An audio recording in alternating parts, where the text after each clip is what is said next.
A compendium of the Bible, a study of the book of Amos. As with each of the minor prophets, the title comes from the name of the prophet to whom God gave his message. Chapter 1, verse 1.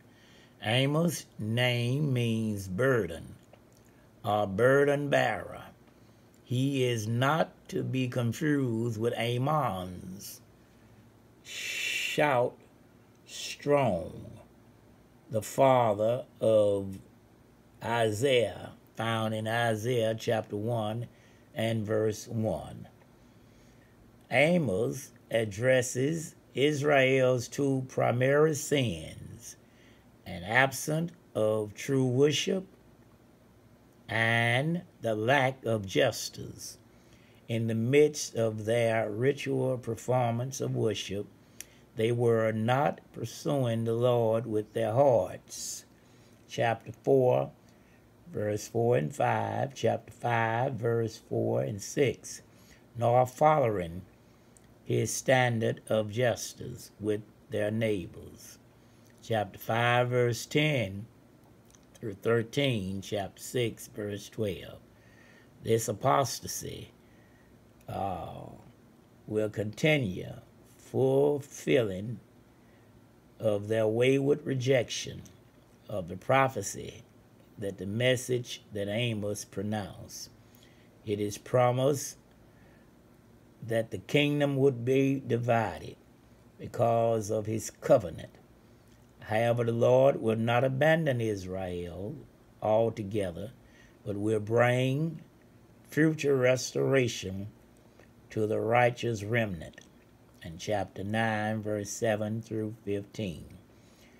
The Lord promised that he will raise up the tabernacle of David, which has fallen down, at the Jerusalem Council, convenes to discuss whether Gentiles should be allowed into the church without requiring circumcision.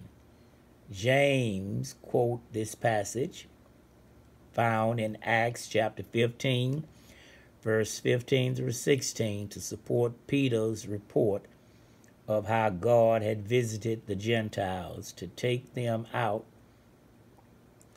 a people for his name.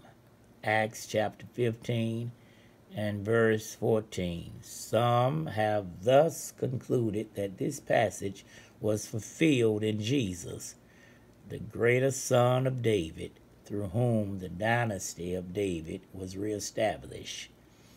Oh, what a day it was to see it be fulfilled. Israel will possess the remnants of Edom and all the Gentiles, according to chapter 9, verse 12, when the Lord will plant them in the land, and no longer shall be pulled up from the land I have given them. Chapter 9, verse 15. All makes it clear that the prophet is speaking of the Messiah, return to the second advent to sit upon the throne of David, found also in Isaiah chapter 9, verse 7. Not the establishment of the church by the apostles, but the throne of David. This concludes the study of the book of Amos.